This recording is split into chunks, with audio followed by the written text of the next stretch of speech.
Esta es tu historia, esta es mi historia, pero principalmente, esta es la más grande historia que se haya contado. Esta es la historia de Dios.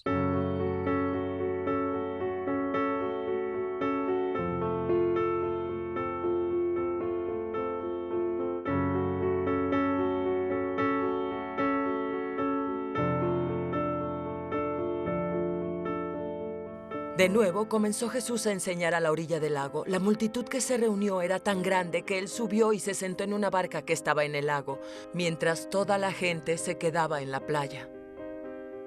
Les enseñó cosas por medio de parábolas y entonces les dijo: pongan atención, un sembrador salió a sembrar. Sucedió que al esparcir la semilla, una parte cayó en el camino, llegaron los pájaros y la comieron. Otra parte cayó en terreno pedregoso, sin mucha tierra.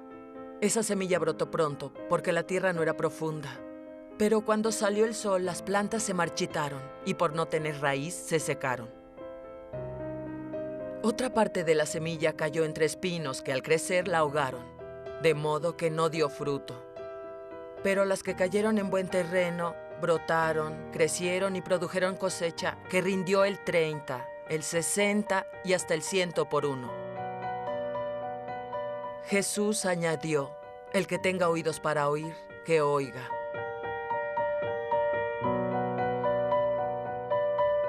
Sesión 24. Ningún hombre común.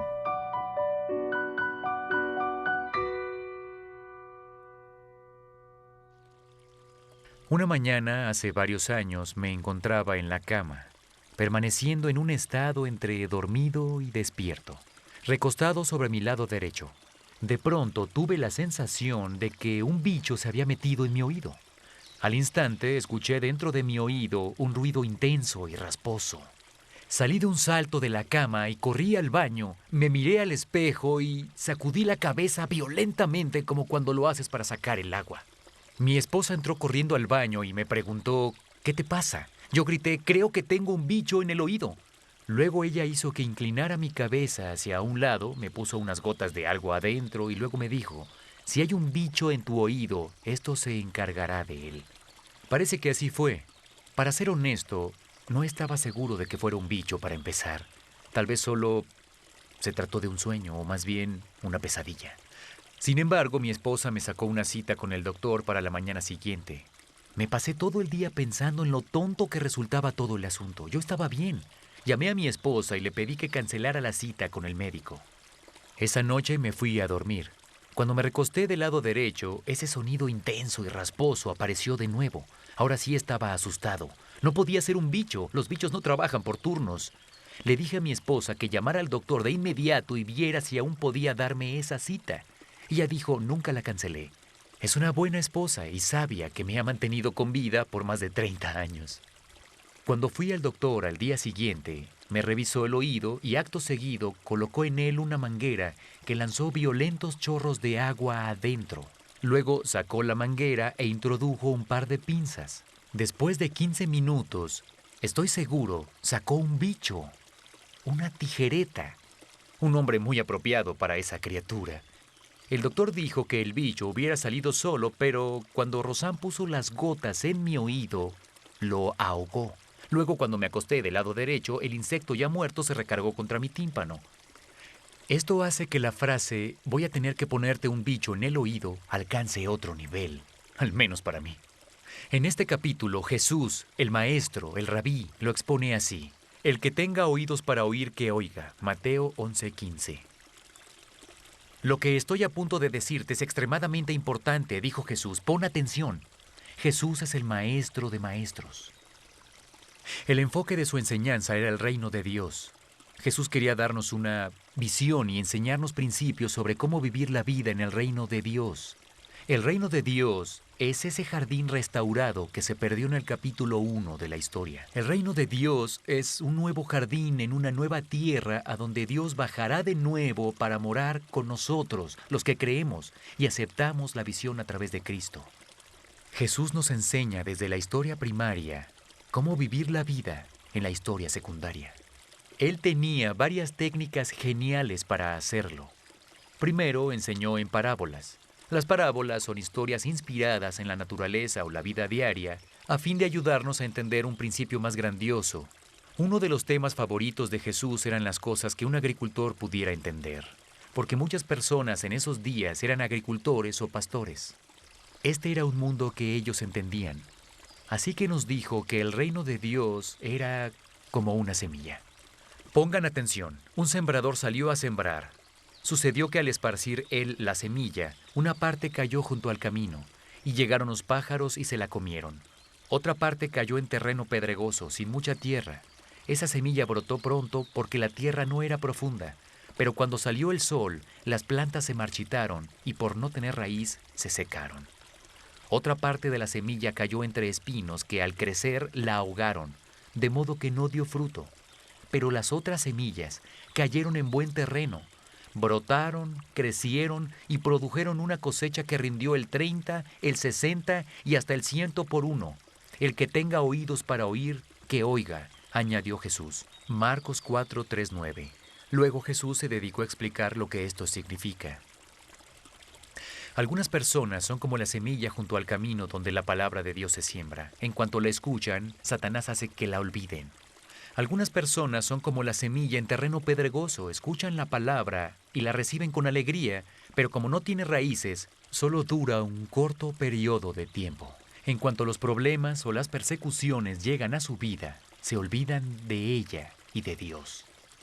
Algunas personas son como las semillas sembradas entre espinos. Escuchan la palabra, pero las preocupaciones de la vida, el engaño de las riquezas o el deseo de otras cosas ahogan la palabra y la dejan sin fruto. Sin embargo, están las semillas que se siembran en tierra fértil.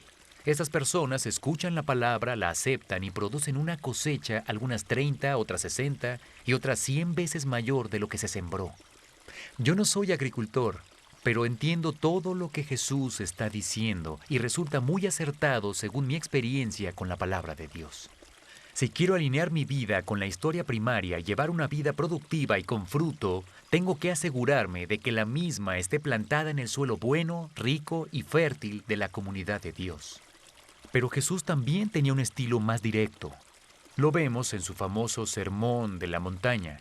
Una gran multitud se reunió en la colina a lo largo del mar de Galilea. Él les enseñó y les dio una visión de cómo funciona la vida en la comunidad de Dios. Una de mis partes favoritas es cuando les enseñó a orar al Padre. Él dijo que debíamos iniciar de esta manera todas nuestras oraciones.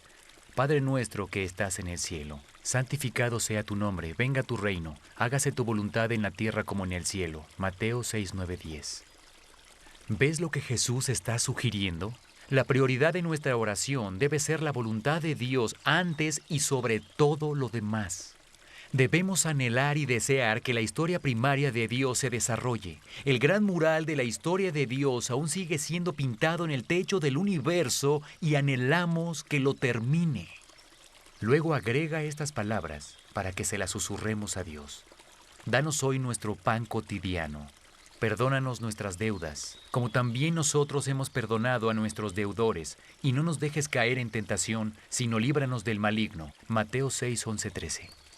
Estas son las cosas de la historia secundaria. Tenemos hambre, necesitamos el pan diario, guardamos rencores y experimentamos tropezones hacia la tentación. Así que le clamamos a Dios que nos encuentre en la historia secundaria, y Él lo hace. No siempre como nosotros queremos, pero siempre de acuerdo a nuestro mejor interés. Él está involucrado y se preocupa por nuestras vidas diarias. Nos da poder para vivir en la historia secundaria desde la perspectiva de la historia primaria. Así es como debemos vivir. Así es como debemos orar. El que tenga oídos para oír, que oiga. Jesús también enseñó a través de la experiencia. Muchas compañías hoy en día hacen retiros que incluyen ejercicios para formar equipos y son muy efectivos. Mi favorito es aquel donde una persona se lanza hacia atrás desde una mesa confiando en que los otros miembros del equipo la atraparán. Jesús hizo algo similar, pero a una escala más grande. Un día, sus discípulos se le adelantaron en un bote en el mar de Galilea para cruzar hacia el otro lado. Justo antes del amanecer, cuando aún estaba oscuro pero se veía, precisamente cuando la luz comenzaba a puntear sobre el horizonte, Jesús decide alcanzarlos. No necesita un bote, solo camina sobre el agua. Los discípulos enfocan la mirada y ven un objeto que se acerca. Creen que es un fantasma. No resulta descabellado, según pienso. El monstruo del lago Ness podría ser. Jesús les dice que es Él. Pedro quiere acercarse al Señor. Desea caminar sobre el agua. Jesús le dice, ven. Pedro sale del bote y lo está haciendo muy bien hasta que deja de mirar a Jesús y observa las olas y siente el viento. Y entonces él comienza a hundirse. Pero Jesús lo salva. Un hombre famoso que caminaba por la cuerda floja se llamaba Gualenda. El día que se cayó y murió, su esposa dijo que estaba preocupado por no caerse. Jesús le enseñó a Pedro el mismo principio poderoso. Si quieres caminar sobre el agua, tienes que concentrarte en caminar hacia Jesús, manteniendo tus ojos fijos en Él. No debes preocuparte nunca por no hundirte. Vaya, eso es algo bueno por lo cual vivir. Jesús es el maestro de maestros. Él nos enseña cómo alinear nuestras vidas en la historia secundaria de acuerdo a la historia superior de Dios. El que tenga oídos para oír, que oiga. Yo solo quiero poner ese bicho en tu oído. Discusión del DVD. Por favor, ve a la página 153 de tu guía del alumno y discute el video que acabas de ver.